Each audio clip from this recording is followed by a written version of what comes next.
This is Tiger411, your source for all things Savannah State. I'm Lindbergh Massey Jr. He's the youngest president of a historical black college and university in the nation, and he was named the 15th president of the first public HBCU in the state of Georgia by the University System of Georgia's Board of Regents just 1 year ago. President Dr. Jermaine Whirl's career spans over 2 decades as a faculty member and administrative leader in both public colleges and universities. This year marks Savannah State's first year under his tenure, and today Dr. Whirl sits down with Tiger411 to discuss the successes, accomplishments, and the many challenges the university faces ahead. Dr. Whirl, just 1 year into your presidency, and during this short amount of time, the university has made some major wins. And so I want to go through some of those major wins and then get your feedback on them. We had a $5 million gift from Hyundai, which was the largest corporation donation in the school's history. And we also had the first named college, the Hyundai College of Education. SAU has been awarded $3.8 million from the Department of Education, secured $6.5 million in state funding to design a brand new Health and Wellness Engagement Center, the successful reaccreditation for the Civic, Electrical, and Mechanical Engineering Technology program, and also the reaccreditation of the College of Media, Arts, and Communications. What strategies or decisions do you believe have been most instrumental in achieving these goals? Well, I think the simplest answer is empowering the team and getting out of their way.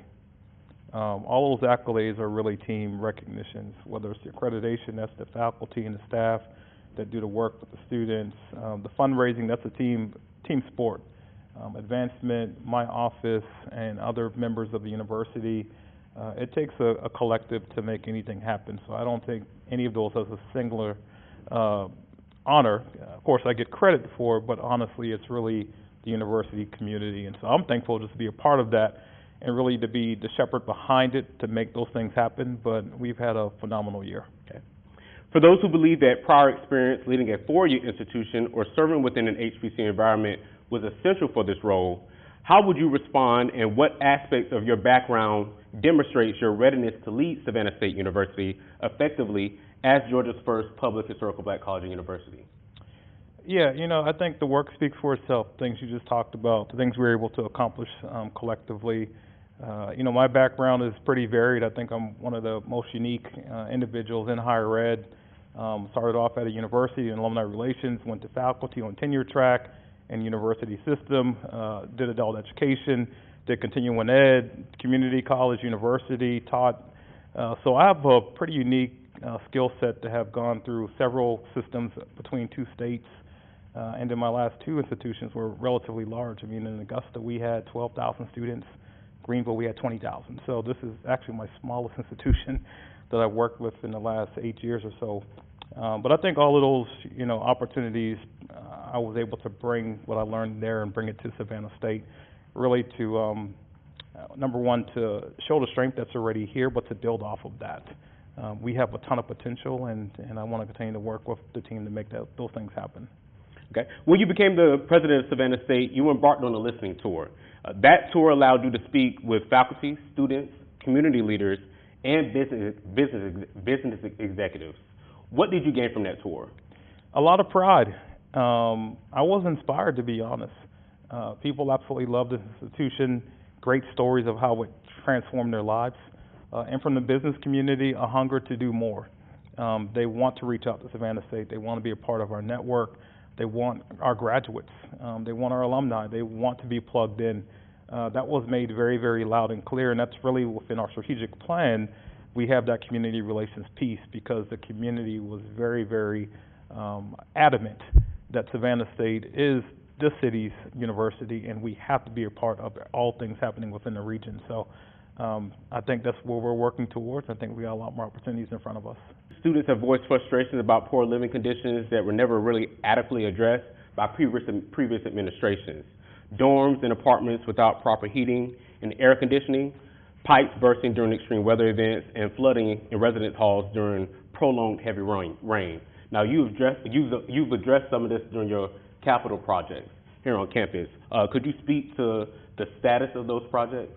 Yeah, I mean, the short and long of it is, number one, the facilities are not managed by the university. They're under a contract within the university system of Georgia. Matter of fact, 5 of our institutions, we have one similar contractor that works with all 5. And so we've been busy this year really working with the university system to address the contractor and ensure that the things that need to be maintained are being maintained and that the contract is being upheld. We're making waves in terms of how we negotiate that contract moving forward with the university system along with our peers. So that's the first part. But really the second part is really how do we renovate the infrastructure and how do we build more. We will eventually have to grow off campus, I will say that. You know, our footprint here, we're pretty much using up all of the available property. We have some property, wetlands that we cannot use. So as we think about housing and growing housing, we're going to have to start thinking about off-campus housing, and that type of planning is beginning now. The university expanded from 4 to 5 colleges, reflecting a stronger emphasis on workforce readiness and innovation.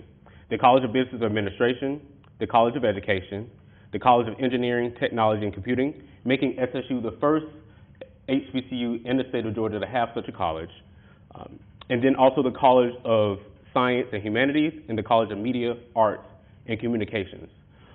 My question is this: why was it so important to make that shift? And was that a decision that you thought that was best for the institution, or was that a directive from the Board of Regents? It's something I brought up in the interview. You know, when I applied for the job and I looked at the academic curricula that was here, some things were very noticeable. Number one, you had class, which was a large college that had visual performing arts, it had music, it had mass comm, but they were really buried. You would not know that you had it here at Savannah State because you don't have a vertical that you can brand. And so as I interviewed for the job, I talked about taking out engineering and making it separate, taking out CMAC. We didn't call it CMAC at the time, but taking out mass comm and visual arts and setting them up separately. The board absolutely thought that was brilliant. And so when we got in here, you know, obviously we want to ensure that we get support from the faculty and the administration. We had great support across the board. We allowed feedback from faculty and the deans. In August 1, we were able to launch that, and I think it's been a wonderful thing. We really haven't even begun to touch the strength of what we can do with these colleges because they are kind of an upstart. But so far, so good. I think the students also have responded very, very well with the reorganization. You did mention before that you were the president of Augusta University before you were the president Augusta Technical of Augusta Tech before you were here. What is something that a 4-year university can learn from a 2-year technical college? You know, well, a college is a college. You know, I think the difference is really just rely that, you know, at Augusta we didn't have housing, we didn't have athletics, but we had everything else. And so really it's about the nimbleness. I think that's the biggest thing. Community college, technical colleges are very, very nimble in responding to workforce needs, setting up certificate programs, non-credit programs. Those are opportunities here at the university that we are beginning to plan for, but we have not really ventured out to.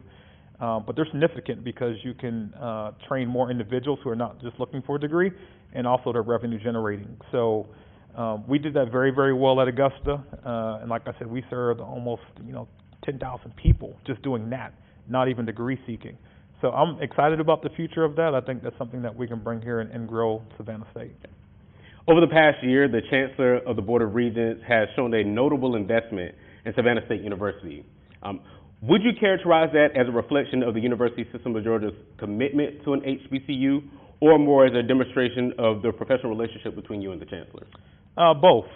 The board and the Chancellor, they want Savannah State to be successful. They want it to thrive. He's been very adamant.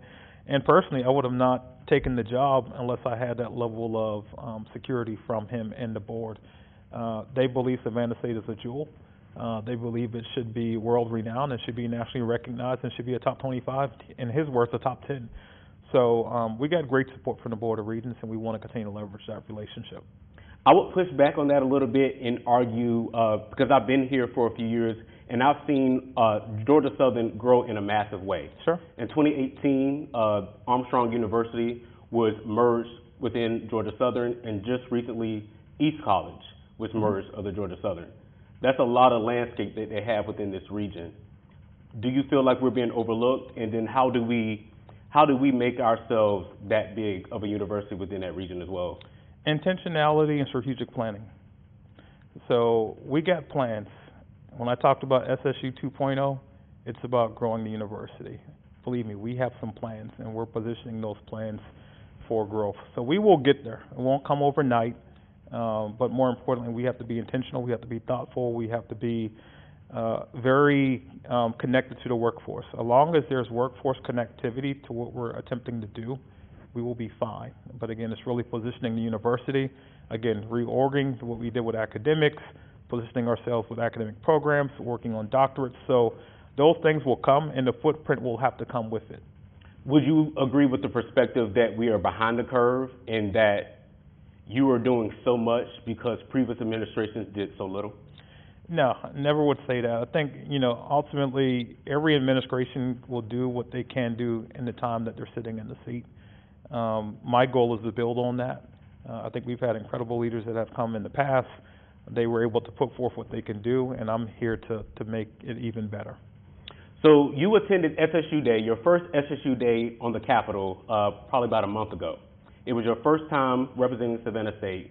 What was your experience like? To me, I believe we had the largest Capitol Day of all universities. I didn't do a head count, but I believe we did. That was just showing great pride in the institution, and I was so thankful that we had a number of current students, alumni, and just SSU supporters come out in grand numbers. It helps me to the things you just talked about. When we start articulating we want to grow, we want more state funding, they have to see us. Not only do they have to see us, they have to hear us, and we have to be unified in that messaging. And so I think doing those three things well and doing it consistently makes my job easier when I do go to the chancellor and say, hey, I need $100 million. This is why. And I have a backing of supporters that will show up and advocate. And I think if we do that, we stay unified, we stay on message, we stay on brand, we will get some things accomplished here at the university. So I want you to reiterate something that you said in the green room when we had the students and the alumni getting ready to walk over to the Capitol and legislate on behalf of funding for Savannah State. Last year, I went to Capitol Day with Cynthia Alexander, the previous president, and we had multiple requests. Mm-hmm. We specifically and intentionally had one request, and you made some remarks in that room as to why we had one specific request. What did you say in that room? I don't recall, but I'm sure it was about being unified and not having multiple messages. What we can't have is we want to do it all. And I think everybody wants us to grow fast. We want to do multiple things, but we also got to understand the protocol in terms of how state funding works. It's one capital project per year. And so when you come in, you're very intentional with that, and you don't bring up, well, we want this, we also want that, and you bring up historical things, it actually deteriorates your messaging because now your state legislature is looking at you saying, well, see, they're all over the place. And so I really wanted us to be unified because that is what actually moves the needle when they hear that same singular message from everybody. And it also resonates because that's the same project that the Board of Regents approved. When you go off script, then what happens, they get phone calls to the chancellor, to our board members saying, well, Savannah State's also asking for another 40 for this, and the board members are saying, well, we didn't approve that. And so it then puts us in a defensive position to say, no, we didn't, and then we have to recoil a lot of conversations. So that was really my message, and that's always going to be my message. Let's focus on the main thing. I'm going to be transparent about what our priorities are and what I'm asking us to champion, and if we do that successfully, we'll get those funds. Okay. HBCUs serve not only as academic institutions, but also cultural pillars with strong traditions and alumni networks, carrying a responsibility to advocate for Black students in higher education, giving the defunding of DEI programs under the Trump administration, and overturning of those decisions by the Fourth Circuit. How does Savannah State navigate and advocate for not just federal funding, but state funding as well, to ensure students have the necessary resources and students attend and graduate successfully and on track? Fortunately, we have not really been, I would say, hit by DEI funding cuts. We've lost approximately about $1.9 million overall in our grant portfolio, but we've gained, and you talked about it, $5 million for Title III that's helping to outfit this facility. We gained another 3.6 from the Department of Ed. So we have not necessarily been a loser per se, but what we've done, we've adjusted. We understand, what are the key words and phrases that we should not put in a grant application, and we've stayed away from that. And we've written our grants to be more intentional with what we've been requested to do. And so far, we've been winning additional grant funding with complementary partners, whether it's the school district or local county government. And so again, just following and being intentional, we'll be fine. I tell people at the end of the day, we're not a DEI institution, we're an HBCU. That's who we are. Our programming has always been inclusive to all students, so nothing really changes in terms of the fabric of the institution. The uproar. Yes, sir. What is the uproar? So the uproar is the word that God gave me when I applied for this job. It came straight from Him. I'm a big religious guy, believe in the faith. I was working on, the vision for Savannah State, and that word just kept coming up, the uproar. And what it really means to me, and I don't know if it resonates to other people, it's about this place and the significance of this place, and historically some of the things that have happened at this place. Our tiger is ready to come out of the cage and ready to unleash. And we're going to make a lot of noise. We're going to be making a lot of noise, and we have been making a lot of noise. It's gotten a lot of people's attention, not just locally, regionally, but nationally. They're like, oh, Savannah State. And I feel very passionate about that. I get up in the morning, I'm passionate about making sure people hear us, they see us, and know that this is a place of prominence. And that's what the uproar means to me. I think it's something that our employees and students have hopefully felt. It's kind of an outcry that we have the best of the best faculty, students, and staff right here in Savannah, Georgia, and people need to know about us, and they should be wanting to come here to study. So was it a strategic decision for Hyundai to partner with the College of Education? Absolutely. Rather than the College of Engineering, Technology, and Absolutely. Computing? Because you would get a lot of blowback with, it's a mega plant, engineering, technology, computing, with the first HBCU in the state to have such a college, and for not Hyundai to partner with them, and then the education department. How do you kind of square that? So when I was in South Korea, I got to meet with the Hyundai CEO. I got to meet at the top of the chain. We had a great conversation about a lot of things. And you have to understand, our South Korean partners are big about the future. This was not a transactional investment. They were not investing in it to get graduates they were not investing to get engineering graduates. That was not even on their mind. They're thinking about the class of 2050, the class of 2080. And who best to invest in, which is your future workforce. Well, who's going to impact the future workforce? Your teachers. They want to ensure that the school district has what they need so STEM education can be a formative piece of their education, that eventually that 2030, 2050, 2080 student is going to be STEM ready to eventually come work at their facility or somewhere else. So, and I agree that that was a more intentional outcome than just saying, well, here's some money to your engineering college. They're like, no, let's invest where we have the greatest need. The second part of that, they really were touched by the story of our College of Ed when we lost it to Armstrong during, segregation. Mm-hmm. That was a big deal to them. And they said, if we can help you to accelerate your College of Ed growing, that's where we need to make our investment. So it's a combination of investing in future workforce, teachers, which we desperately need, and then understanding the historical significance of Savannah State's College of Ed, how we lost that. Those two things in particular what resonated more than anything else, and I appreciate their investment in that. I would like to add, I've been to multiple conferences representing Savannah State in the journalism and mass communication department, along with my fellow colleagues, Kyla, Kalasia, Grace Thomas. And what I can say is that even though you have big institutions and big names like Morehouse, Spelman, Clark Atlanta, Howard, our mass communications department is top tier. Absolutely. And we are probably one of the only HBCUs that are accredited. Yes. So could you speak to that, just that factor, the fact that we're not some big HBCU, but we're the only ones that's accredited and have been reaccredited time and time again? Yeah, it goes back to the story that we have to tell. The reason why we stood CMAC up as an independent college is for that very reason, right? And so that we can build capacity, we can better tell a story, we can better articulate that to a national audience, and you can't do that under class.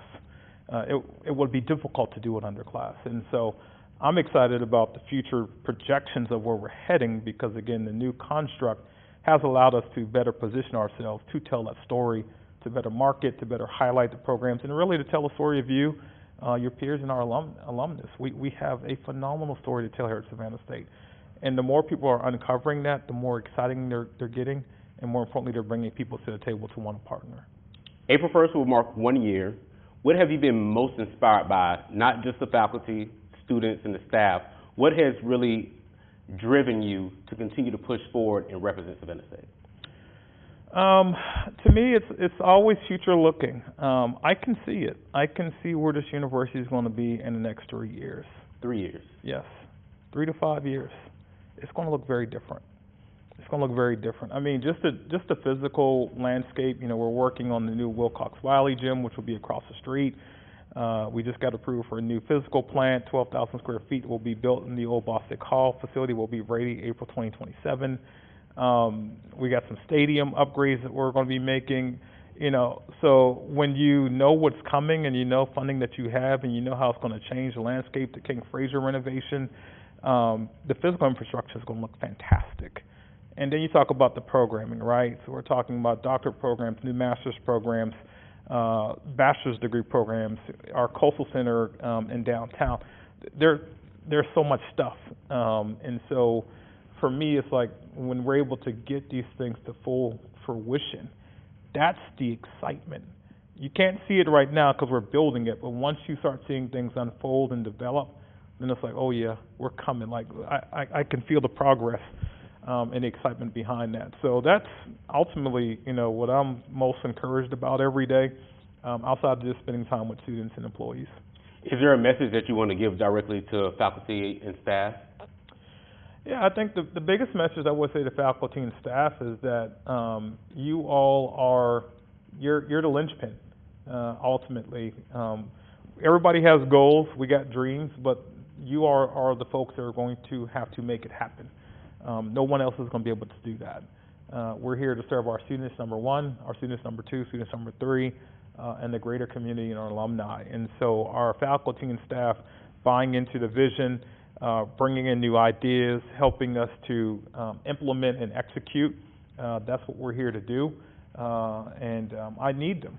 I need them at full gear, and I need them to be all in, and I believe we've been able to move that needle. Second that, just because specifically here for the College of Media Arts and Communications, the professors that we have here are phenomenal. Mm-hmm. And I'm able to accept constructive criticism from them because they've actually been in the field. That's right. You have Jeff, you have Professor Martin, you have Kareem McMichael, you have Dr. Trammell, Dean Marshall that have been in that field, Dr. Mathis that have been in that field. So when they drop gems on you, you take it, you soak it in, and you run with it. Absolutely. So I think that's one thing that we can pride ourselves on, is that the fact that we have professors that's actually been in the field, and we don't just have a doctor because they have a doctor in front of their name. They've practiced it. Yeah, and it matters.